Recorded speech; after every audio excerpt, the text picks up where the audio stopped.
നമസ്കാരം. ചരിത്രത്തിലാദ്യമായിട്ടായിരിക്കും ഒരു രാജ്യത്തിൻ്റെ പ്രസിഡന്റ് മറ്റൊരു രാജ്യത്തെ ഈ രീതിയിൽ യുദ്ധത്തിനായി വെല്ലുവിളിക്കുന്നത്.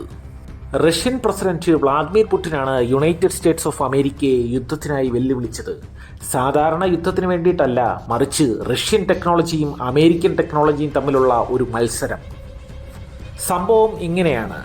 വ്ളാദിമിർ പുടിൻ അമേരിക്കയോട് പറയുന്നത്, നിങ്ങൾ യുക്രൈൻ്റെ തലസ്ഥാനമായ കീവിൽ ഒരു ടാർഗറ്റ് സെറ്റ് ചെയ്യൂ.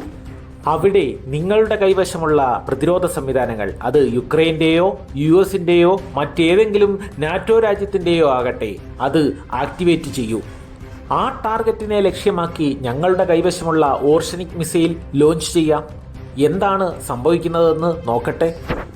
അപ്പോൾ ഒരു സംശയം തോന്നിയേക്കാം, എന്താണ് ഈ വെല്ലുവിളിയിൽ ഇത്ര പ്രത്യേകത? റഷ്യ സ്ഥിരം യുക്രൈനെ മിസൈൽ കൊണ്ട് ആക്രമിച്ചുകൊണ്ടിരിക്കുകയല്ലേ.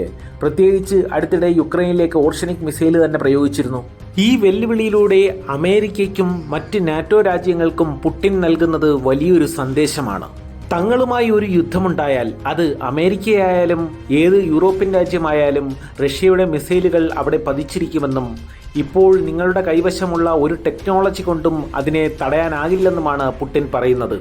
21-ാം നൂറ്റാണ്ടിലെ ഈ ഹൈടെക് ദ്വന്ദ്വയുദ്ധത്തിനുള്ള വെല്ലുവിളി കൊണ്ട് പുടിൻ പറഞ്ഞു വെക്കുന്നത്, അമേരിക്കയുടെയും യൂറോപ്പിൻ്റെയും ടെക്നോളജിയേക്കാൾ വളരെ അഡ്വാൻസ്ഡ് ആണ് റഷ്യൻ ടെക്നോളജി എന്നാണ്.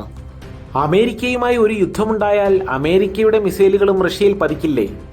അവിടെയാണ് പുടിൻ്റെ കോൺഫിഡൻസ്, പ്രത്യേകിച്ച് റഷ്യയുടെ കൈവശമുള്ള 2 ആയുധങ്ങളിൽ. ആദ്യത്തേത് ഓർഷനിക് മിസൈൽ തന്നെ, രണ്ടാമത്തേത് വ്യോമ പ്രതിരോധ സംവിധാനമായ S-500. ഇന്ത്യക്ക് റഷ്യ നൽകിയ S-400ൻ്റെ അഡ്വാൻസ്ഡ് വേർഷനാണ് S-500. ഹൈപ്പർസോണിക് മിസൈലുകളെ പോലും വെടിവെച്ചിടാനുള്ള ശേഷി ഇതിനുണ്ടെന്നാണ് റഷ്യ അവകാശപ്പെടുന്നത്. ഓർഷനിക് മിസൈലിനെ കുറിച്ച് പറയുകയാണെങ്കിൽ അതിൻ്റെ നശീകരണ ശേഷി എന്താണെന്ന് പുടിൻ നേരത്തെ തന്നെ ലോകത്തിന് കാണിച്ചു കൊടുത്തിരുന്നു. നവംബർ 21-ന് ഉക്രൈനിയൻ നഗരമായ ഡിനിപ്രോയ്ക്ക് നേരെയാണ് റഷ്യ ഓർഷനിക് മിസൈൽ ഉപയോഗിച്ച് ആക്രമണം നടത്തിയത്. മിസൈൽ ഉപയോഗിച്ച് മണിക്കൂറുകൾക്കുള്ളിൽ തന്നെ പുടിൻ നേരിട്ട് മിസൈലിൻ്റെ ശക്തിയെക്കുറിച്ച് ലോകത്തോട് പറഞ്ഞിരുന്നു. Multiple independently targetable re entry vehicle അഥവാ MIRV ടെക്നോളജിയിൽ പ്രവർത്തിക്കുന്ന ഈ മിസൈലിൻ്റെ സ്പീഡ് മാക് 11 ആണ്. ഇത്രയും സ്പീഡിൽ സഞ്ചരിക്കുന്നത് കൊണ്ട് തന്നെ ലോകത്ത് ഇന്നേ വരെ കണ്ടുപിടിച്ചിട്ടുള്ള ഒരു ആൻറ്റി മിസൈൽ സംവിധാനങ്ങൾക്കും ഈ മിസൈലിനെ തടയാനാകില്ല എന്നാണ് റഷ്യ പറയുന്നത്. ഒരേ സമയം തന്നെ നിരവധി വാർഹെഡുകൾ വഹിക്കുന്നത് കൊണ്ട് വ്യത്യസ്ത ടാർഗറ്റുകളെ ഹിറ്റ് ചെയ്യാനും ഇതിന് കഴിയും.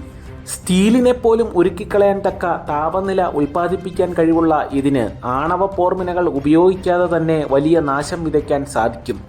ഓർഷനിക്കിനെ കുറിച്ചുള്ള റഷ്യയുടെ അവകാശവാദങ്ങളെ പലതും അമേരിക്ക തള്ളിക്കളയുകയാണ്.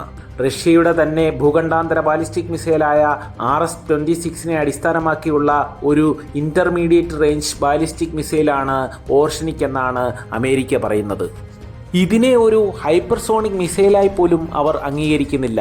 കാരണമായി പറയുന്നത് ഇതിന് ഒരു ഹൈപ്പർസോണിക് ഗ്ലൈഡ് വെഹിക്കിൾ ഇല്ല എന്നതാണ്. ഓർഷനിക് വളരെയധികം പവർഫുള്ളായ ഒരു മിസൈലാണെന്ന് റഷ്യയും, എന്നാൽ അത്രയൊന്നും ആ മിസൈലിനെ കുറിച്ച് പറയാനില്ലെന്ന് അമേരിക്കയും നേറ്റോ രാജ്യങ്ങളും പറയുന്നതിനിടയിലാണ് എന്നാൽ പിന്നെ നേരിട്ട് അതിനെ ഒന്ന് കാണിച്ചു തരാമെന്ന രീതിയിലുള്ള ഒരു ചലഞ്ചുമായി പുടിൻ രംഗത്ത് വന്നിരിക്കുന്നത്. ഡൊണാൾഡ് ട്രംപ് അമേരിക്കൻ പ്രസിഡന്റാകുന്നതോടെ റഷ്യ യുക്രൈൻ യുദ്ധം അവസാനിപ്പിക്കാനുള്ള നടപടികൾ കൈക്കൊള്ളും എന്ന നിഗമനങ്ങൾക്കിടയിലും അമേരിക്കയെ അതിരൂക്ഷമായി വെല്ലുവിളിച്ചുകൊണ്ട് എന്തിനാണ് പുടിൻ രംഗത്തെത്തിയിരിക്കുന്നതെന്നുള്ള സംശയമാണ് പലരും ഉന്നയിക്കുന്നത്. ഡൊണാൾഡ് ട്രംപിൻ്റെ കാലയളവിൽ റഷ്യയുമായുള്ള നാറ്റോ രാജ്യങ്ങളുടെ ബന്ധം അല്പം മെച്ചപ്പെട്ടാലും അതിനുശേഷം നാറ്റോയുമായി യൂറോപ്പിൽ റഷ്യയ്ക്ക് വലിയൊരു യുദ്ധമുണ്ടാകുമെന്നുള്ള പുടിൻ്റെ വിലയിരുത്തലാകാം ഇതിനു പിന്നിൽ.